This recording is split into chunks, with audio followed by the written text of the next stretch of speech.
Huwa ni mpenzi mwana michezo, aswa mpenzi wa klabu kubwa Tanzania. Hapa nazungumzia klabu ya Simba Sport.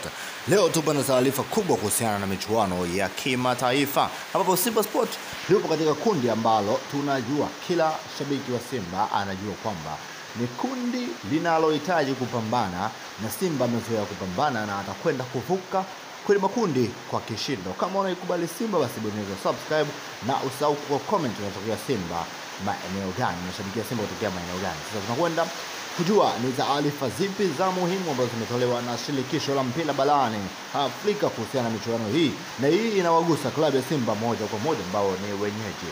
Mapema Simba Sport waliomba muda wa mechi uwe ni saa 9:30, hasa pale wanapocheza na zile timu za kutoka kule ukanda wa Uarabu, lakini klabu ya Simba wamejibiwa na michezo itakwenda kuanza saa 10 hadi saa 4 usiku. Huo ndio utakuwa muda ambao utatumika katika michezo hiyo ya kimataifa. Sasa si swala geni sana kwa mchezo huu kutumika, lakini klabu ya Simba Sport wao hawajakata tamaa, kwa sababu wanaamini, wanajua wana kikosi kipana. Lakini taarifa nyingine kubwa ambayo inawahusu klabu ya Simba Sport, wakati wa mazoezi ya Simba Sport hapa Dar es Salaam Tanzania, ambapo wachezaji wa Simba wanaonyesha wako na utayari mkubwa. Kocha mkuu wa klabu ya Simba Sport ametoa onyo kali na ametoa tamko kwa wachezaji wa Simba Sport ambao hawatajituma na kupumzika kwa kufuata maelekezo ambayo wanapewa wakati wa mazoezi.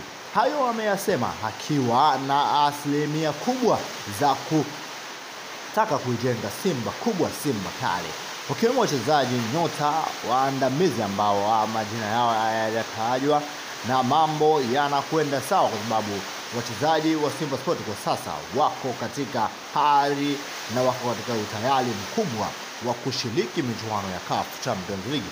Inakumbukwa na ratiba ilivyo ya CAF ni kwamba tarehe 21 klabu ya Simba Sport wataingia dimbani kupigana kwa ajili ya kutetea badge kubwa, badge ya klabu ya Simba Sport. Mashabiki wa Simba Sport, msahau kusubscribe na kuniambia kwenye comment unashabikia Simba kutokea maeneo gani. Tutakutana wakati mwingine. Asante sana. Asante shabiki wa Simba kutoka Kigoma Tanzania, ananiambia Simba Sport daima mbele. Lakini mwingine ananiambia Simba Sport tunakwenda kuchukua kombe la CAF msimu huu. Mwingine ananiambia shabiki wa Simba kutokea Morogoro pale, anasema Simba Sport ndio timu ambayo inakwenda kuipeperusha bendera ya taifa la Tanzania. Lakini shabiki mwingine anaona kwenye comment pale, ananiambia kwamba Simba Sport hakuna wa kutufunga. Mwingine lazima nyie makolo hamna chochote. Lakini pale shabiki mwingine mkubwa pale anasema Simba tunakwenda kumfunga Yanga mchezo wa kujibiana. Asante.